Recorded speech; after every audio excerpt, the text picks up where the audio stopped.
Okay guys, welcome back to another video. இன்னைக்கு இந்த video என்ன பார்க்க போறோம் அப்படின்னு கேட்டிங்கன்னா, சைரன் மூவி அந்த படத்தோட ரோஸ் தான் பார்க்க போறோம். சைரன் உங்களுக்கு தெரியும்ல, இந்த வைட் 70 சைடு எடுக்கிறப்ப ஒரு சவுண்ட் வருமே, அதான் சைனர்.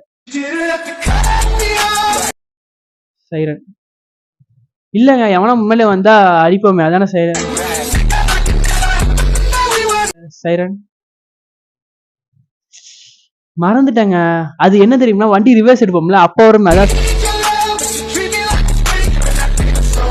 Thank God. அது வந்து வண்டிக்கு ஆம்புலன்ஸுக்கும் போலீஸ்காரருக்கும் மேல ஒரு கொண்டை இருக்கும், அந்த கொண்டை தான் வந்து சைரன். ஸோ அந்த மூவி தான் இன்னைக்கு நம்ம ரோஸ்ட் பண்ண போறோம். ஸோ வீடியோக்குள்ள பார்த்து முன்னாடி வழக்கம் போல லைக் பண்ணி ஷேர் பண்ணி சப்ஸ்கிரைப் பண்ணிக்கோங்க.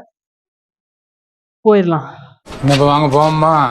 ஸோ கைஸ், இந்த படத்தோட ஒன்லைன் என்ன பார்த்தீங்கன்னா, ஜெயிலேருந்து வர ஒரு கைதி அவரோட ஃப்ளாஷ்பேக் என்ன ஏது அப்படிங்கிறது தான் இந்த படத்தோட சிம்பிளான ஒரு லைன்.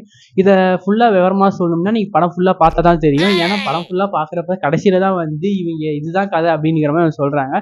இவங்க மெயினாக எடுத்துக்கிட்ட வந்து இந்த கேஸ்ட் ஜாதியை பற்றி வந்து கொஞ்சம் மெயினாக எடுத்திருந்தாங்க. ஆனால் அந்த ஜாதி பிரச்சனை வந்து அந்த 2 லவ்வர்ஸ்க்கு எங்கே போனாங்கன்னு தெரியாது. ஆனால் அதை வச்சு அவருக்கு சப்போர்ட் பண்ண போய் ஜெயம் ரவி வந்து மாட்டிக்குவார். நான் செவனேந்தானா போய்க்கிருந்தேன், யாரு வம்பு தும்புக்காச்சும் போனனா. படத்தோட பாசிட்டிவ்ஸ் அப்படின்னு பார்த்தீங்கன்னா, யோகி பாபு காமெடி இந்த தடவை நல்லா இருந்துச்சு. ரொம்ப ஆக்டிங், ஜெயம்ரோட ஆக்டிங் வந்து ரொம்ப சூப்பராக இருந்துச்சு. என்ன அவருக்கு அந்த ஷார்ட் அண்ட் பேப்பர் லுக் கொஞ்சம் இரிட்டேட் ஆகிற மாதிரி இருந்துச்சு, அவருக்கு அது செட் ஆகாத மாதிரியுமே இருந்துச்சு. பட் ஏன் அதை அவங்க ட்ரை பண்ணாங்க அப்படிங்கிறது எனக்கு சத்தியமாக தெரியல. செம்மையாகிறப்பா, ஏய் சூப்பராகிறப்பா. தேர்டு வந்து நம்ம கீர்த்தி சுரேஷ்.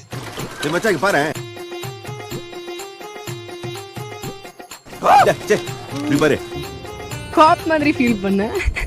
யார் தெரிதா? அவங்க வந்து இந்த போலீஸ் யூனிஃபார்ம்ல எப்படி இருந்தாங்க அப்படின்னா, எப்படி தெரியுது? யூனிஃபார்ம்ல பாக்குறதுக்கு பஜ்ஜி மாவுல வந்த பள்ளி மாதிரியா இருக்கீங்க சார். கீர்த்தி சுரேஷ் வந்து ஆக்ரோஷமா பேச அப்படின்னு சொல்லிட்டு ஆட்டுக்குடியை தடவி கொடுக்குற மாதிரியே பேசிக்கிட்டு இருக்காங்க.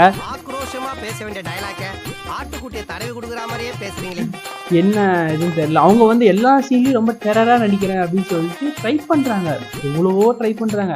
ஆனா நமக்கு அதெல்லாம் காமெடியாவும் தான் இருக்கு.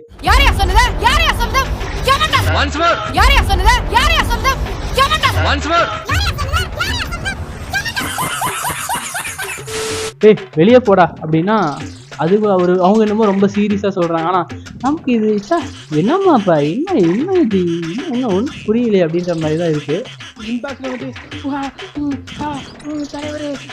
படத்தோட நெகட்டிவ் அப்படின்னு பார்த்தீங்கன்னா, நிறைய பிரச்சனை இருக்கு படத்துல.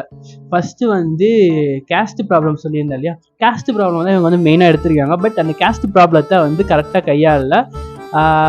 ஃபார் எக்ஸாம்பிள் ஒரு சீன் சொல்கிறேன். அந்த சீனில் வந்து ஒருத்தர் வந்து ஒரு ஹெல்ப் கேட்குறாரு. இந்த மாதிரி நான் லவ் பண்ணுற பொண்ணு வந்து வேறு ஜாதி, அந்த ஜாதியில் இருக்கிற பசங்களாம் என்னை வந்து வெட்ட வராங்க, கொஞ்சம் காப்பாற்றுங்கன்னு சொல்கிறப்ப ஜெயம் ரவி போய் ஜஸ்ட்டு காப்பாற்றுவார். அதனால் வந்து வில்லனுக்கும் ஜெயம் ரவிக்கும் கிளாஷ் ஆயிரும்.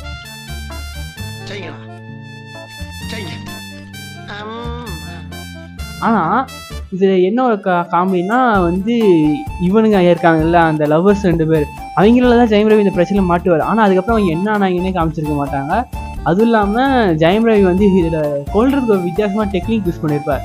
நாமெல்லாம் இப்படி பென்சிலையோ இதுலையோ வச்சு ஆஃபீஸை வச்சு போர்டில் கீஸ்னா பல்லு பூசும், காதில் ஒரு மாதிரி கிர்ன்னு இருக்கும்ல, அந்த மாதிரி கிர்ன்னு ஆகிற மாதிரி வச்சு கட்டி போட்டுட்டு இன்னமும் வித்தியாசமாக வச்சு தரையை கூட்டி கொண்டுட்டு போயிட்டு இருக்காரு ஈஸியாக. நான் கொஞ்சம் மென்டல், எந்த நேரத்துல என்ன பண்ணுவேன்னு எனக்கே தெரியாது. சுந்தரகனி தான் இந்த படத்தோட வில்லன். ஆல்மோஸ்ட் அவர் கொடுத்த கேரக்டர் செம்மையா பண்ணியிருந்தாரு. என்ன கொஞ்சம் ஓவர் ஆக்டிங் ஆன மாதிரி இருந்துச்சு. இந்த படத்துல வந்து ஒரு தண்ணி கேன் போட அந்த ப்ரோ இருக்காரு, யாருன்னா நம்ம ஜெயம் ரவி தான். ஏன்னா அவரு தான் வந்து படத்துல பாதி தான் வர்றாரு, மீதி எல்லாம் வரமாட்டேங்கிறாரு. கீர்த்தி சுரேஷ் வராங்க, நடக்கிறாங்க. அவர் நடக்கிறப்ப எல்லாம் வாய்ப்பு வந்து அவங்களே பார்க்க வேண்டும். மாயண்ணே வந்திருக்காக, மாப்பிள்ள மொக்கச்சாமி வந்திருக்காக, மற்றும் நம் உறவினர்கள்லாம் வந்திருக்காக, வாமா மின்னு இருக்கு. அவங்களே அப்படி வராங்க போறாங்க, இன்வெஸ்டிகேஷன் பண்றேன்னு காமெடி பண்றாங்க. அப்புறமேட்டு அது ஜெயம் ரவி தான் அக்யூஸ்ட் அப்படின்னு சொல்லிட்டு அவரை பிடிச்சிக்கிட்டு ராவடி பண்ணிட்டு இருக்காங்க. மாசமானா இவளை பார்க்காம வருவான், இவன் எப்ப மாசம் ஆகுது அவன் எப்ப பார்க்க வரது, மாசம் வருவான்னு சொன்னேன். ஆக மொத்தத்துல நம்ம கீர்த்தி சுரேஷை பார்க்க போனோமா ஜெயம் ரவி பார்க்க போனோமாங்கிறதே கன்ஃபியூஸ் ஆயிருக்கு. பட் இதுல ஒரு விஷயம் நல்லா தெரியும், ஜெயம் ரவிக்கு போன படத்துல வந்த இறைவன் படத்தோட இந்த படம் ரொம்பவே பெட்டரா இருக்கு. பிகாஸ் இறைவன்ல போட்டு நம்மள அறுத்துட்டாங்க.